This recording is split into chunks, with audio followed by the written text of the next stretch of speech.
চরিত্র বিষয়টা একজন ফিল্ম মেকারের চরিত্র, ঘটনাচক্রে বা কিছুটা ইচ্ছাকৃত নাম কৌশিক রাখা হয়েছে, এবং সে একজন ফিল্ম মেকার এবং সে একটা ডকিউ ফিকশন বানাচ্ছে।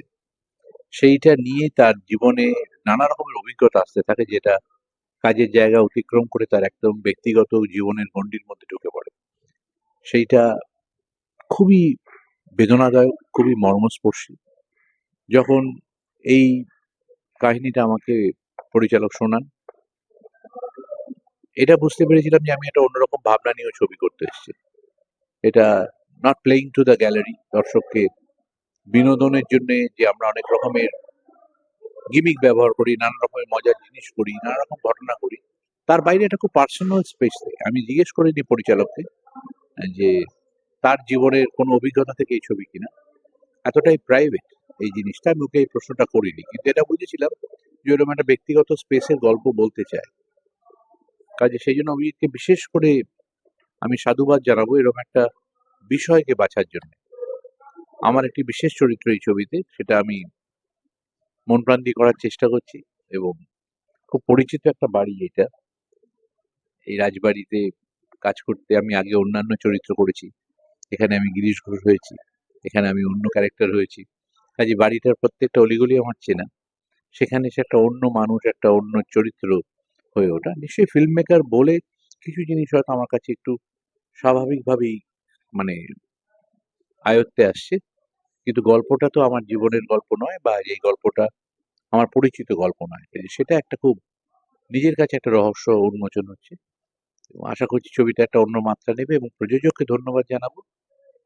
এর আজকে দ্বিতীয় ছবি এটা, এরকম একটা বিষয়কে প্রডিউস করতে উনি রাজি হয়েছেন এবং এর পাশে এসে দাঁড়িয়েছেন ফিল্ম মেকারের।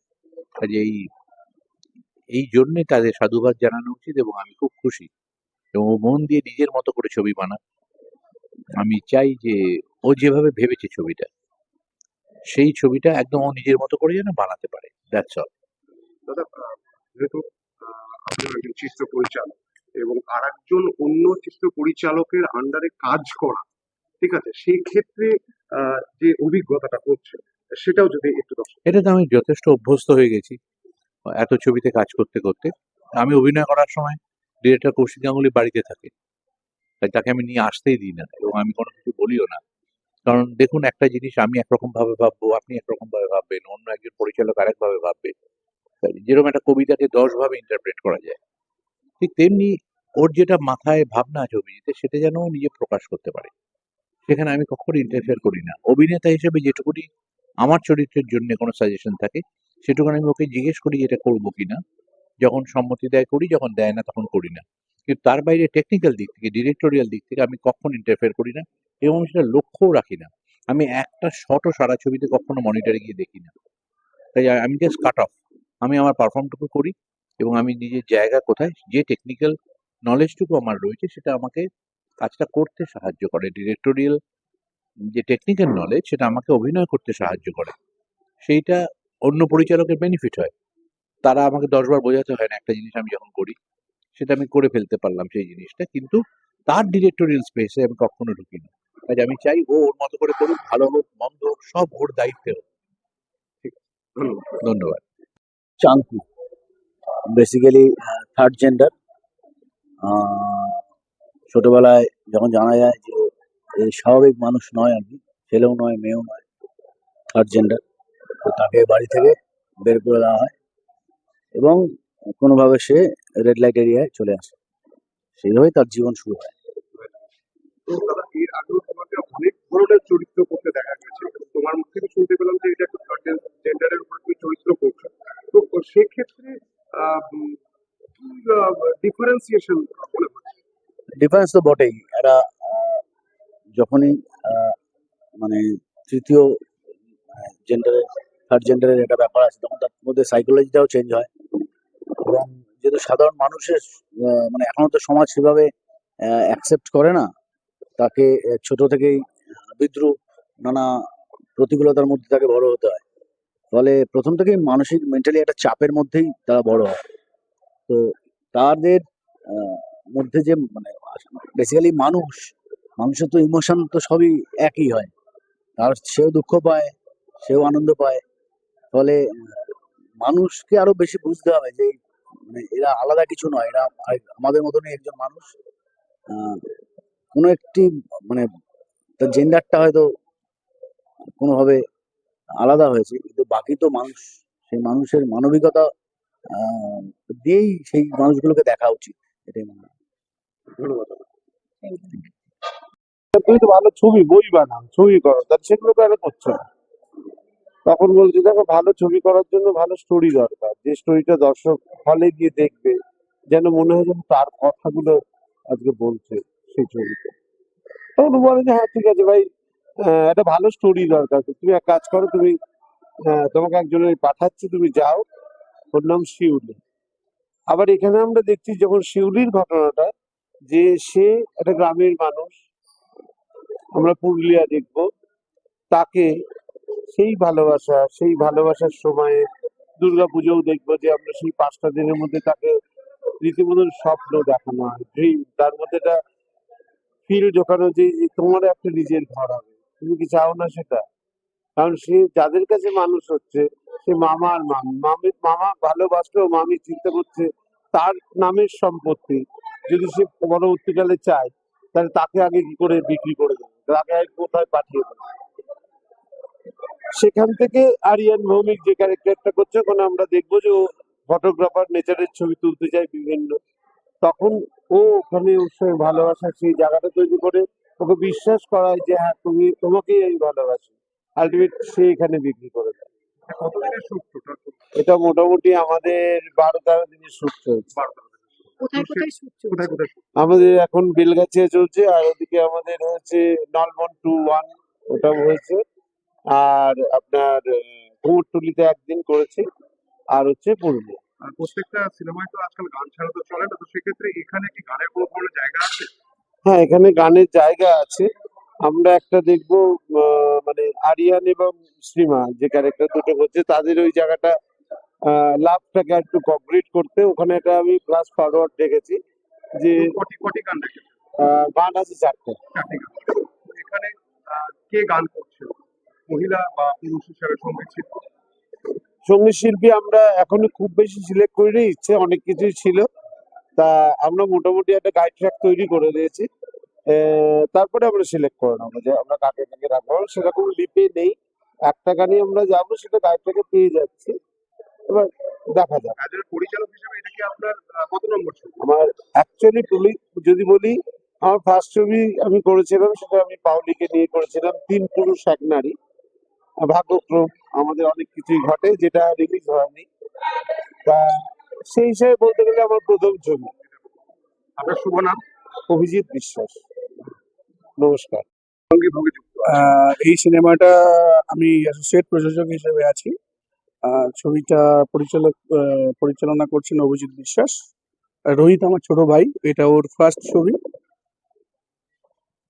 দাদা আপনার শুভ নাম? সমীর মন্ডল। তো সেই হিসাবে আপনার কেমন লাগছে?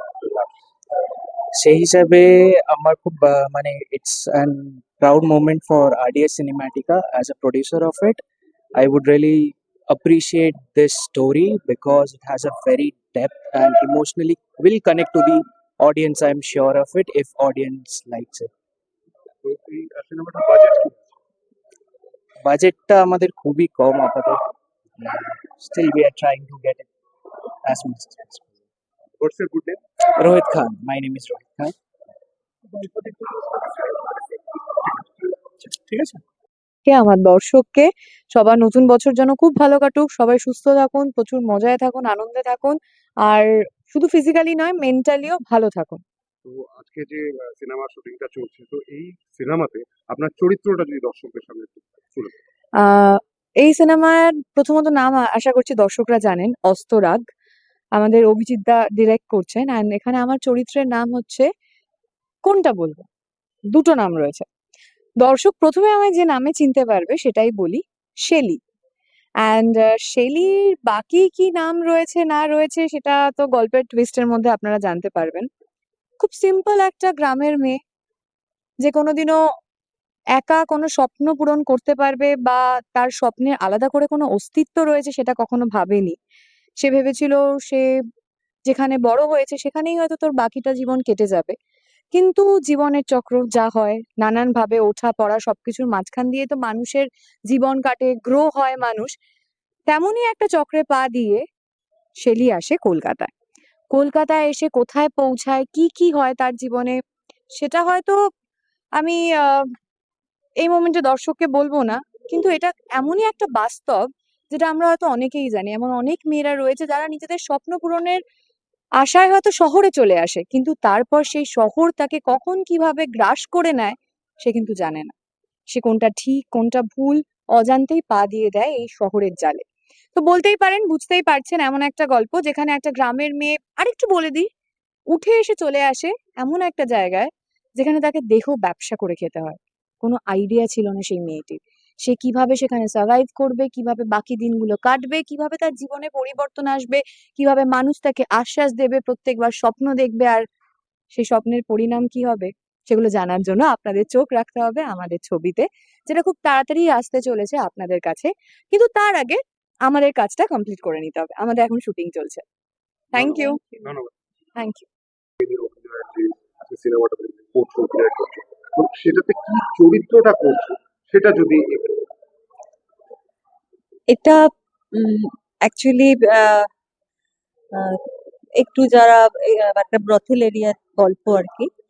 সেখানে একজন, আমি একটু সিনিয়র কেউ, আহ, যারা আমার ক্যারেক্টারটার লাইন আপটা এরকম যে সাধারণত আমরা সোকল এখানকার সিনিয়রদের মাসি বলি বা এরকম বলি, তারা খুব অত্যাচারী হয়, তারা খুব নৃশংস হয়। আমার ক্যারেক্টারটা সম্পূর্ণই আলাদা।